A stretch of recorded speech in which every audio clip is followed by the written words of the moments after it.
Perfect. Great stuff. Well, good morning, everybody. Welcome to the 9th Talent Cafe. Can you believe it? Since we started at the end of May, we've had 9 full sessions. So I'm very happy for you to join us today. Our guest today is Dr. Marissa Brouwers. As you can see, she's a lecturer at the Northwest University, and she'll be discussing work-life balance. So I've shared her profile on all the invitations and communication that we've had. So I don't think we need to have too much of an extensive introduction. Marissa, if you'd like to go ahead and introduce yourself, I'm going to hand over to you. Thank you for joining us, and we're looking forward to a great session. Great, thank you very much, and good morning, everyone. Thank you also for the opportunity to have a chat today about work-life balance. Yes, my name is Marissa Brouwers. I'm currently a senior lecturer at the Northwest University and also past president of the Society for Industrial and Organizational Psychology of South Africa, in short, SIOPSA. I think you have heard, hopefully, about SIOPSA. It's more for industrial psychologists and human resource managers, etc., within our field. So yes, I've done extensive research in terms of work-life balance, especially also work-life enrichment, how your work and your life can enrich each other. And recently, I've also started more about doing research in terms of toxic workplaces and toxic managers. And I think we all know those toxic managers as well. So yes, basically what we have in store today is just a few pointers. What to expect is that we're going to have a chat about what is work-life balance. Is it a myth or not? Just getting back to the basics of work-life balance. Why do we need work-life balance? Why is it important in our lives to actually have a balance between our work and life? What's the current situation that we are facing if it comes to work-life balance and also COVID-19? And also, what's some of the experiences? And it's going to be a little bit more of an interactive session today to just hear about what's your experience about work-life balance during this time of COVID-19. And then also just a few pointers that I'm going to share with you that employers can use, but as well as you, I think the focus is more on the individual for today. So my question to you, and you can actually write this in the chat box, what do you think, work-life balance? Is it a myth or is it not? So in your chat box, you can quickly dot down, do you think it's a myth or is it not a myth? Is it nonsense or not nonsense?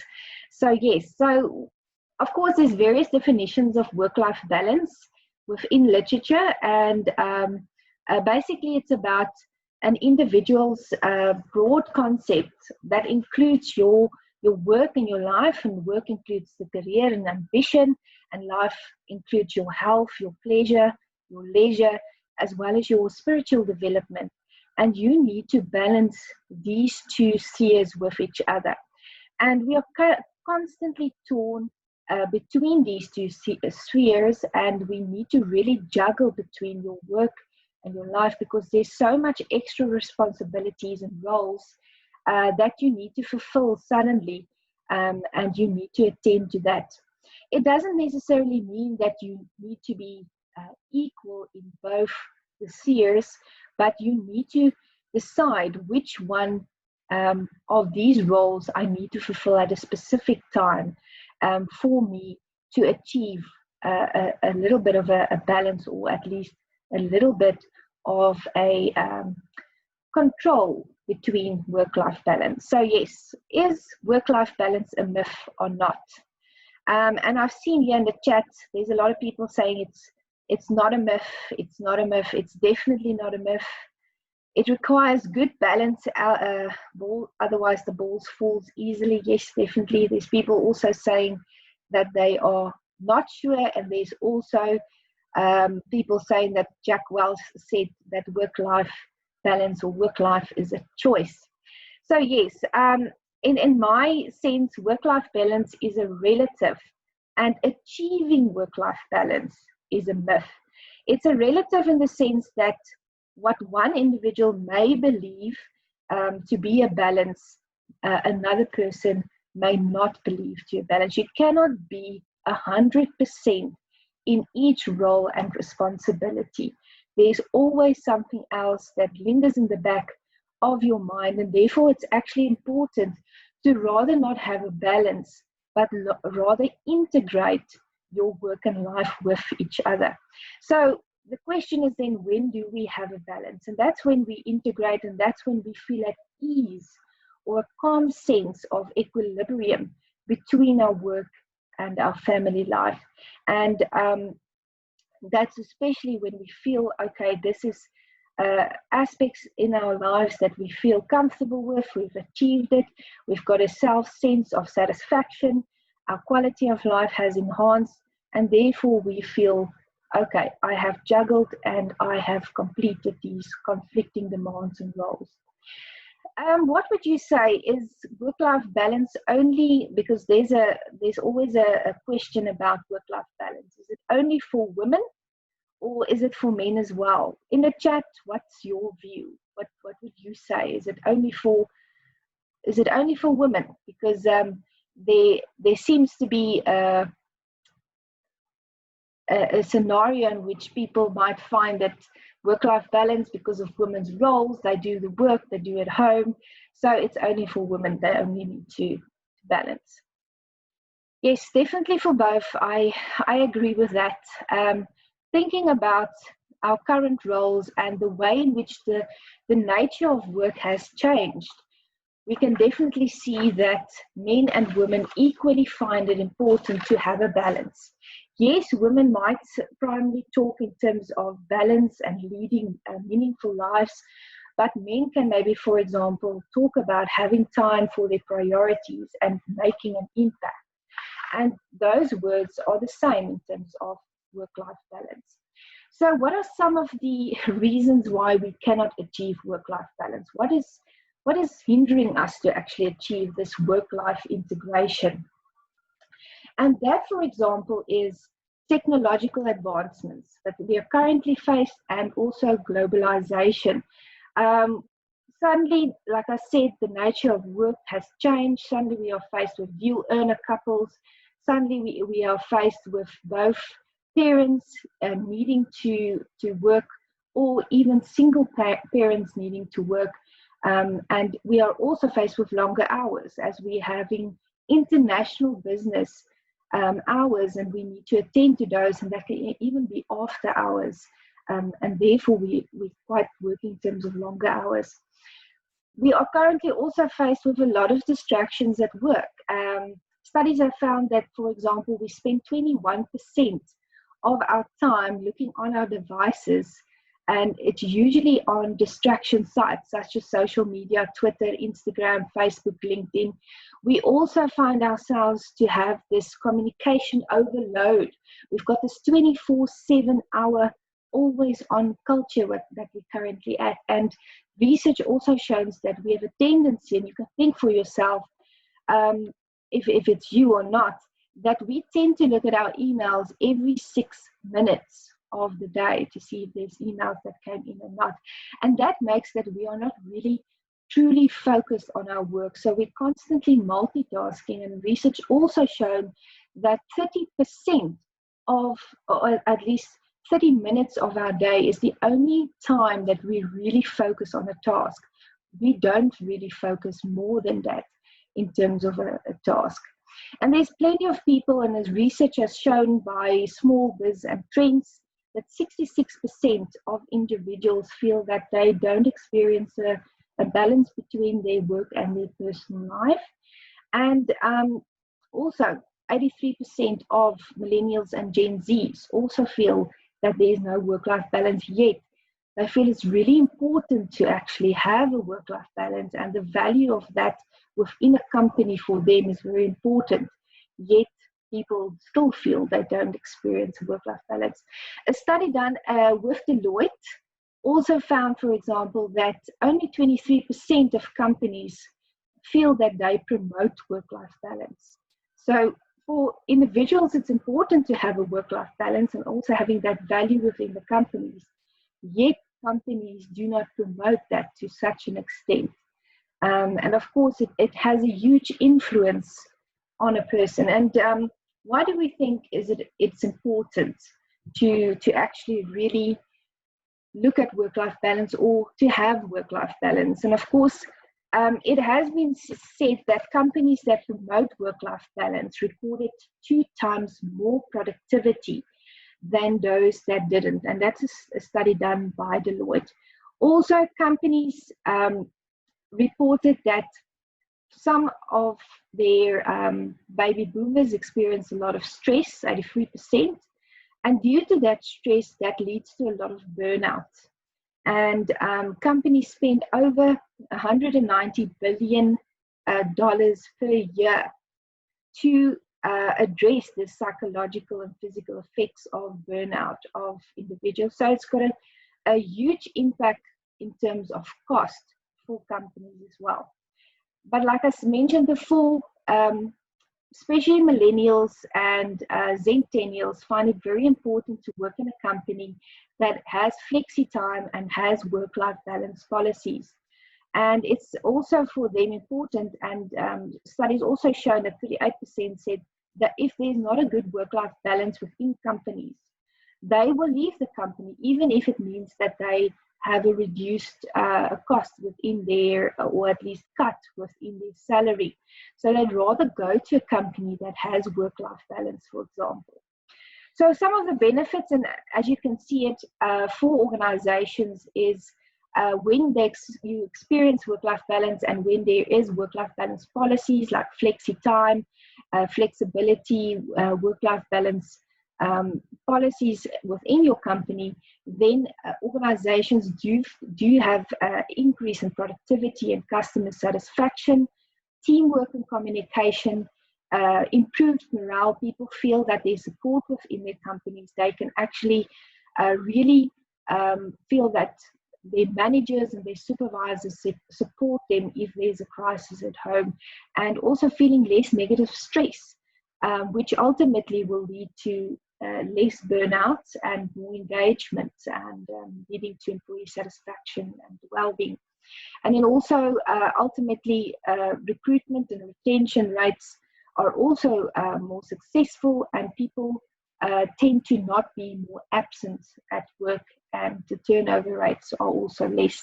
And it's very important for organizations to really have that good brand reputation. If you've got a good brand reputation of having a good work-life balance policies within your company, it will definitely increase your brand, and people would want to come and work for your company if you have a good reputation for work-life balance policies, but also not just having that policy, but having this culture of saying it is okay to work from home.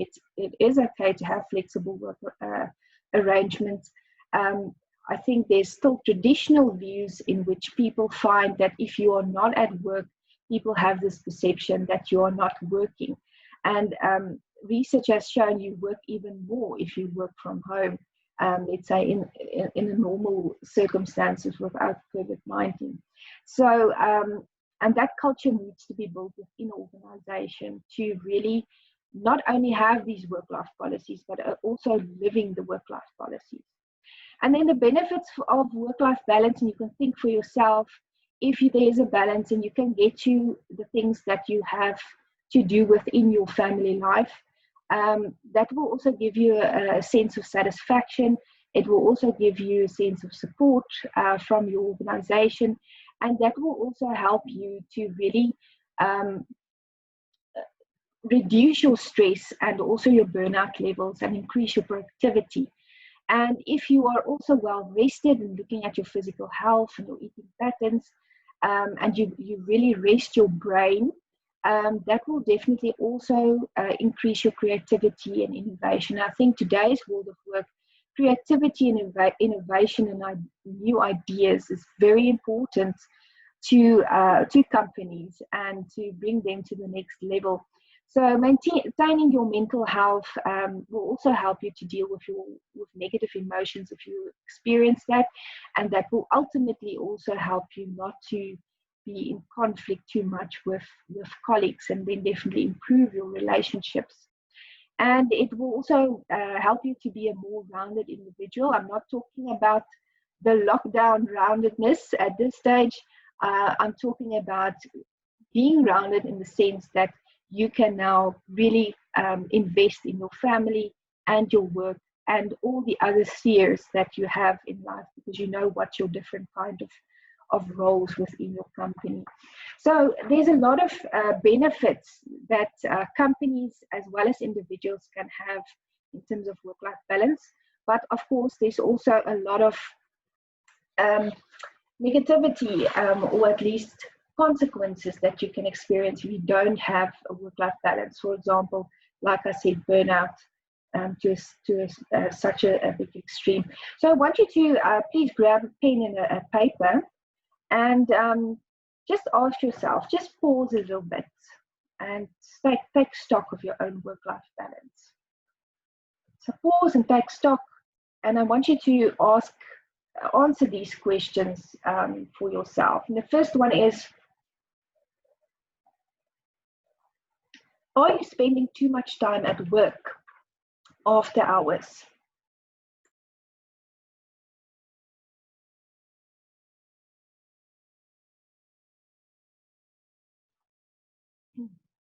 So are you spending too much time at work after hours? So currently, we are in a situation that we are also working from home. So are you working after the office hours at home as well? Secondly, what is your working hours and sleeping hours? Are you working more than you're supposed to be sleeping? And thirdly, are you giving time to your family and your loved ones? And how much is that time that you are actually giving? And if you're giving time, are you really present? Or are you constantly thinking about work? Do you have this rumination? And that happens to everybody. You're actually not really there in the back of your mind, you're thinking about work, so you're not really present. And then lastly, are your habits of eating, sleeping, and routine seriously affected? And how does this habits that's been affected, how does it look? So if you look at that type of picture that you currently have in front of you, you need to ask yourself, is this really worth it? Because I know we spend so much time at our work, but is it really necessary to think about our work and not be present if we are not at work? And what is the effect that has on you as an individual? And of course, we have, like I mentioned before, we're currently at work, but we're also living at home. And I know that we are currently faced with an unprecedented situation in terms of COVID-19 and the coronavirus this year. And ultimately, it has led us to go back to our homes, but also business had to continue. And amidst the COVID-19 crisis that we are in, and work needed to happen during that time that you had to work from home as well. And it's definitely a unique and stressful situation. And the study has also, the pandemic, like I said, has triggered stresses in our careers, our finances, as well as our family lives. And the study has shown that nearly 70% of the workers has cited that COVID-19 is the most stressful moment of their careers. And you can think for yourself, your own situation that you are currently in, how it affected. And before COVID-19, we as employees had the opportunity to at least give our undivided attention to our work and to family roles. Because of course there was domestic help, there was childminders that looked after us and helped us in terms of that support. But during the COVID-19 crisis, a lot of things changed. Suddenly we didn't have these domestic workers with us anymore. Suddenly we were overloaded with the roles of being a parent, of having chores, and also working. And not only that, but getting ourselves abreast with being able to do work, but also being able to do it digitally. And the study has shown that 50% of people within that study had to adapt and had to get new digital skills and knowledge for them to be able to actually do the work. So, yeah, like I said, suddenly employees does not have this flexibility and control anymore, and everything was chaos. But with this, the bad of the COVID-19, I think also comes the good with COVID-19 in the sense that companies really had a positive effect in terms of looking after employees' well-being, and also understanding the home situation of employees, and also adapting the work-life balance policies so that it can fit and be more flexible within their companies, and really providing mental support for them during this crisis and during this time. And the question here is just, everybody experiences it in a different way. And I think it's good to actually just maybe talk about what was the experience that you had during this time. So reflecting from the start of the lockdown level 1, I know in Namibia until, I think, Kun, you are at level 5 now, isn't it? Or are you still at level 4? Released. Everything has just been released yesterday. We're waiting for the new directives. But okay, as far as lockdown and state of emergency and everything is concerned, it's gone. I think we're limited to 50 people together, but we're waiting for the ministry to release guidelines. So we're wearing masks and doing tests if we want to travel across our borders, but that's it that I know of. Okay, great. So yes, I'm going to put everyone in breakaway rooms, and we're going to have a chat about this, reflecting from the start of lockdown level 1 until where you're currently at. And there's 4 questions that you need to discuss. And I think you're welcome to open up or, just mention some of the things. And it's also an opportunity to really learn from each other in terms of what the companies provided. So the first one is, how did it impact your work-life balance? How did you adapt to the situation? What strategies did you put in place to balance your work and life spheres? And how did your company assist you in achieving work-life balance during this time? So you can quickly take a picture of that if you would like to. And then I'm going to put you in breakaway rooms for this session. So how did it impact your work-life balance? How did you adapt to the situation? What strategies did you put in place for your work-life sphere? And how did your company assist you in achieving work-life balance? I think it's a great opportunity for you to really learn from each other in terms of that. So I just want to quickly see, so I'm gonna put everyone in groups. So yes, there we go. I'm going to give you 10 minutes, and somebody out of the group, I'll welcome them to just give us feedback on those questions.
Just want to make sure, does everyone have a group?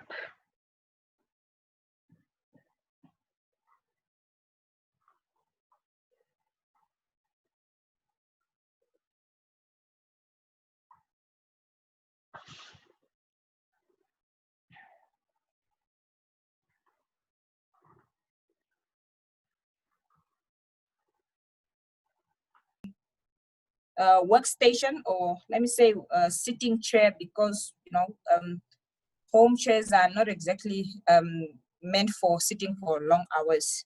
And then also just prioritizing certain work responsibilities, because some things had to be put on hold. That's it from group one. Thank you very much, group one, and Margaret. Caleb, you wanted to also, maybe you can address the question about how did you adapt to the situation? What was the take there from your group? I think the consensus from our group was the idea that when you have to adapt, most of the times you know what you're adapting to, and sometimes the challenge was with the whole COVID-19, with some of the things that it brought off. It wasn't only the virus, it was the regulations of the state of emergency. It was this, it was that. Very few people knew how they needed to adapt. And what mostly was challenged was the personal side, where that started to crumble, and it took some time for most people to adapt. Once time passed, because for some it started as if it's going to be a 21-day thing, I think for most, Namibia and South Africa included, and then it just slowly became 6 months, and the adaptation came so slowly when everybody else was starting to adapt as well, like schools needed to adapt with how to school children online.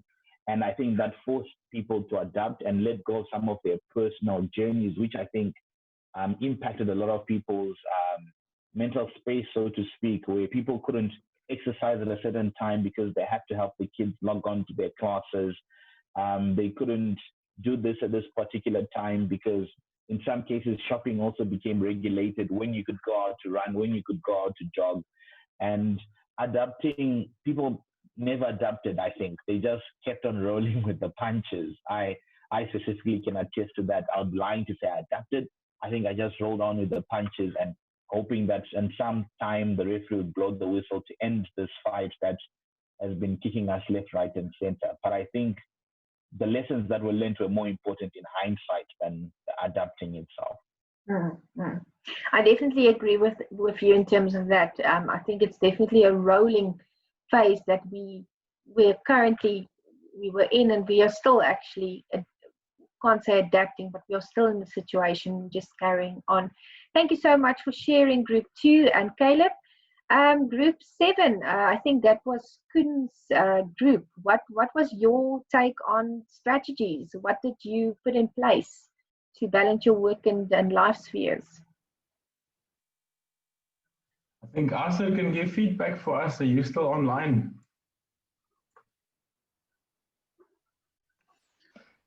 Thank you very much, Koen. I think we discussed several strategies that were put in place in our group, but I think the one that we much deliberated on is the work plans for one of the colleagues, where on Monday they plan their week and draw up an activity plan, and of all like a plan of all the activities that will be done for that week. And on Friday, then they do like a check to hold each other accountable and to also check the progress on the work that was done for the week. And I think they also attested that it really worked well, because now it meant that the organization is now managing the task instead of managing the people, and people have the flexibility and yeah, so they have the flexibility and they can hold each other accountable for the work that they have to do for the week. Thank you. Maybe if Koen wants to add to that. I think you've covered everything. I think that the one thing that maybe we saw is also the sort of level of trust that had to increase, because you can't physically supervise people anymore. As long as somebody has delivered whatever you decided or agreed on, whether they did it at midnight or whether they did it at 8 o'clock in the morning, it doesn't really matter as long as the work gets done. So that sort of trust. I don't know if it's a strategy, but it's more of an outcome, that we trust each other more. Yes, and of course also more based on, it's not about the hours that you put in it, but it's more about the output that has been reached. Thank you very much, Group 7. Group 6, Vanessa. Vanessa's group, I don't know who is going to give feedback from there, but how did your company assist you in achieving the work-life balance during this time? Linda's going to give feedback. Okay, great. Linda? Thanks, Vanessa. So some of the strategies or support that came from the company, one individual actually said there was really no support, but she knows that the companies that does give support, for example, that the CEO addresses the entire company at the same time and updates them virtually about what's going on. They had informal drink sessions or team sessions where they actually saw each other and have a little bit of time together. Some companies also assisted with providing data bundles for people that had to work the whole time online. There was actually flexi time because people had children, and although some companies were essential services, people were not forced to go into work if they could work remotely, which was very good. And definitely the IT department really helped, assisting things like Zoom, MS Teams, always having access to SAP. And then also guidelines on what happens when somebody's infected or somebody knows infected, or in those cases, in the company assisted with the testing, and also then constant communication. That definitely was from our side a strategy that the companies use to support the employees. Great. Thank you very much, Linda. I think it's definitely useful ideas that if others haven't implemented those, I think it's good to also take note of them as well. Group 4, I think, Letitia, what was your take in terms of the companies? How did the companies assist you in terms of your work-life balance? I don't know who's going to give feedback there. Lisa Ann or Julia?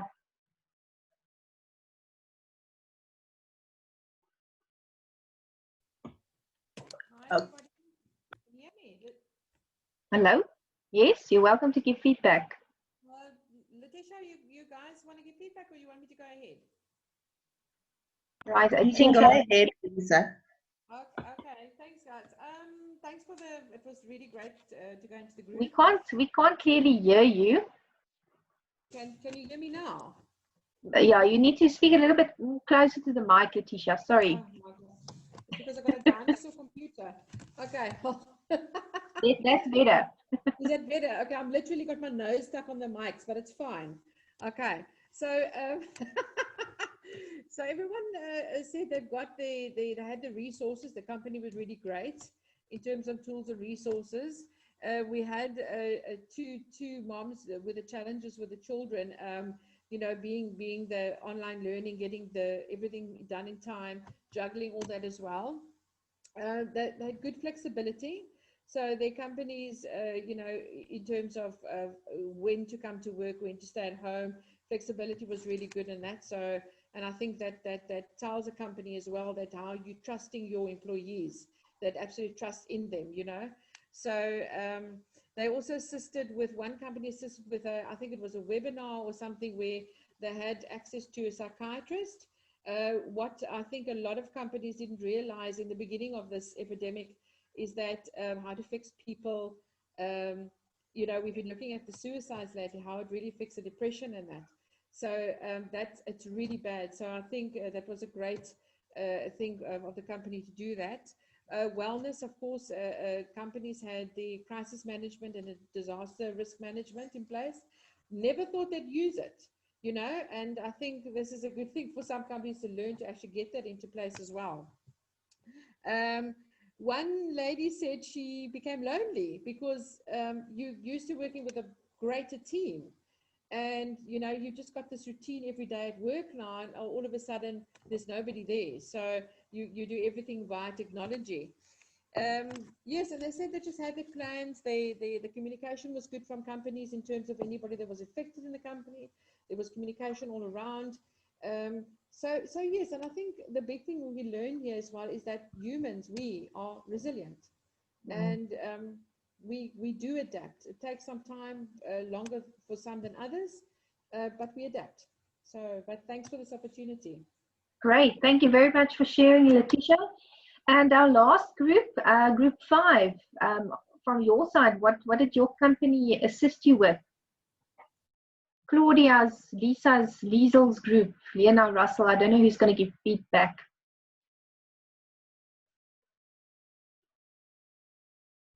Give feedback. Lisa, please. Right, Lisa, are you still with us? Yes, you are. Great. Just unmute. That's it.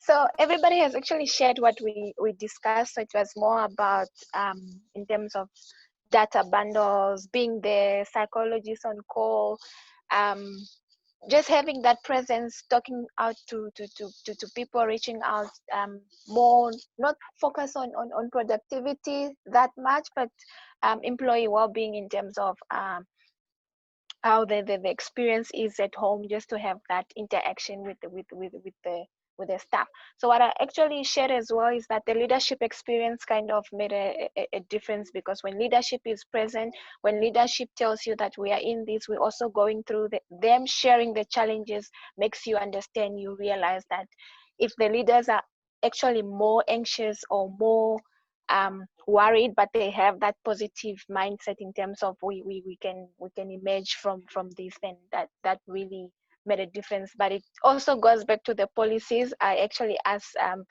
in terms of the way forward for a lot of Namibian companies on future preparation should something like this come back to us.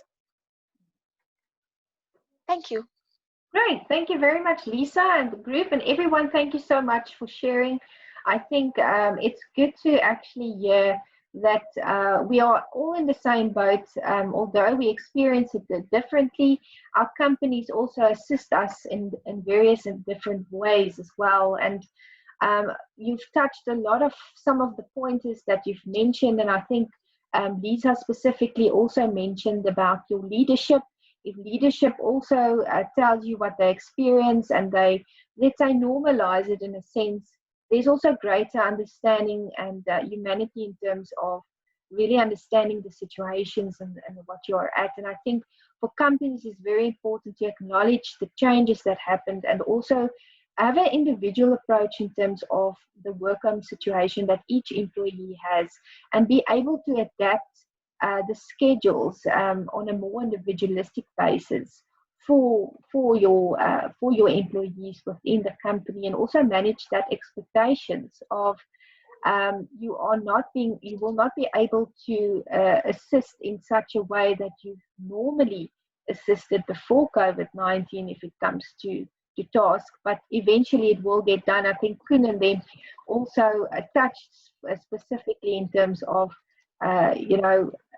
even if it's 12 o'clock at night or 1 o'clock, the work still needs to be done. But I think most importantly is also to respect. And I think a lot of people felt very overloaded. They had to adapt to this new situation. They had to adapt and juggle suddenly parental roles, domestic roles, the work. On top of that, also learning new skills, digital skills, getting abreast in terms of Zoom or MS Teams, whatever platform you are using.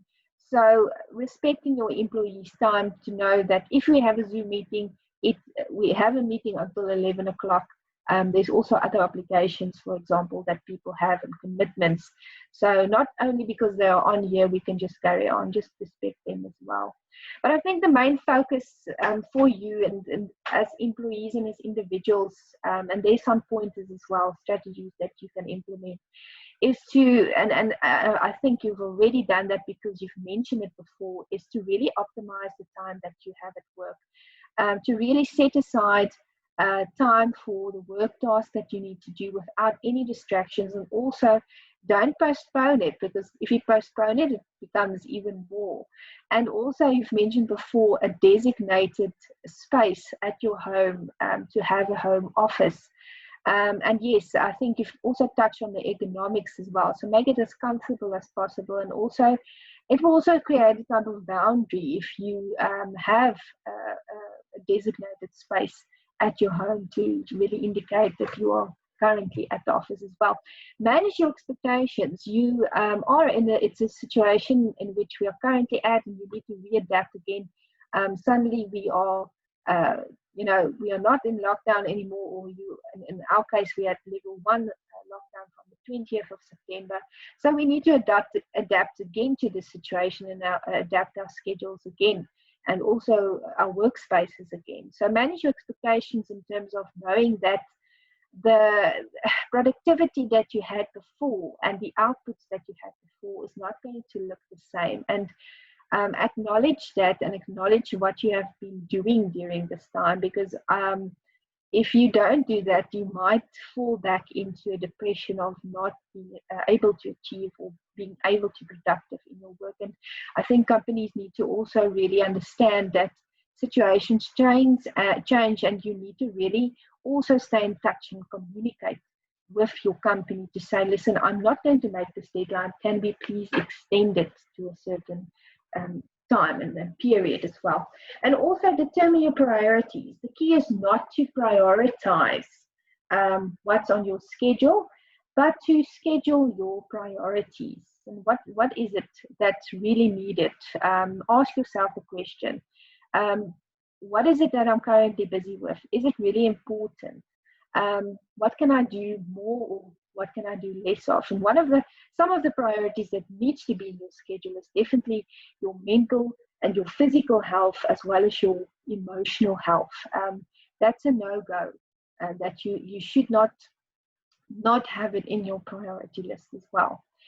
And then also schedule scrumptiously. It's very important to, in the beginning of the day or in the beginning of the week, to have some type of schedule set up. And that includes not only your work needs, but also your needs of your domestic or your family members. And be also adaptable in that sense. Yes, it gives you a sense of control, a sense of security, and also a sense of direction for yourself and your family if there's a schedule. But you need to also be flexible in the sense that things happen. And you need to also then reflect and say, okay, let's reschedule, but also inform your employees. Things like that happen. And I think during this time, your relationship with each other, yes, you were together in one home. And I mean, it's more comfortable in your own home to be your own grumpy self. So I think there was a lot of adaptation that needed to happen during that time. If something irritated you during the house, you will definitely say something, because it's your home. You're free to say whatever you do. So I think not only conflicting things, but also really nurturing that relationship and being together and really using this time for each other, really unplugging your mind and not having rumination. And if you are busy with your children and doing parental duties, or you are chatting with your spouse, do it in such a way that you don't think of work and don't feel guilty about that, for example. And I think ultimately the only way that we can truly connect is if we unplug ourselves. In that sense, is that we can put some strategies into place, unplug and switch ourselves off, or for example, having the food rule of saying, after dinner time, I'm not working. Or at 5 o'clock, I'm having a social call with a friend, and after that, I'm not going to be working. Or removing yourselves from WhatsApp groups that's irrelevant and not feeling guilty about that. Or really putting your phone on airplane mode so that people cannot get in touch with you in terms of work, and really checking this hyper communication, what's the effect of it. And in the beginning of COVID, there was such a lot of information about the coronavirus, and suddenly you were feeling very much overwhelmed. It had a huge impact on you as a person, and you need to really limit that as well. So for you to really truly connect with your people, you need to really unplug and make a conscious decision to unplug yourself. Hide your technology. If you don't see it, you're not going to feel anxious about work, or not going to feel, I need to take my laptop and start working now. And it's only up to us to really unplug ourselves and deliberately telling ourselves, I'm not going to think about work now. So you are the key to unplug and to truly connect with yourselves. And yes, so that's just in short. And I think you addressed a lot of various aspects within the chats, and I think and I hope it brought value to you to just listen to what other companies are also busy with, but also to realize that we are all in the same boat. You are not alone. Even if you've made, like Lisa mentioned before, suddenly you feel alone. You are not alone in this. We are all experiencing in different ways, but there's also different strategies that companies and ourselves can really share with each other and connect with each other in that sense. That's it from my side, Koen. I don't know if there's any questions from the delegates attending. Thank you very much for that really informative and fun interactive session. If there are any questions, you're welcome to ask the questions. If you need to sign off, you are welcome to do that as well. We will share the recording and upload it to YouTube. But once again, everybody, thank you for making the time available and joining us on the Talent Cafes. The next one will be in the 10th month. Can you believe it? Also our 10th Talent Cafe session on the 2nd of October, where we will be discussing mental health in sort of preparation for the 10th of October, which is Mental Health Day. So you're very welcome to join us again. Thank you so much for joining us now. If you need to sign off, goodbye. If not, you're welcome to ask a couple of questions.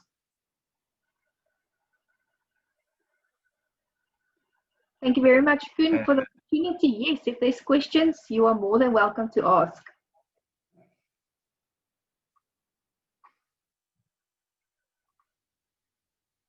It looks like everybody is happy. So if you want to unmute yourself and just say thank you to Marissa, then you can sign off and see you next time.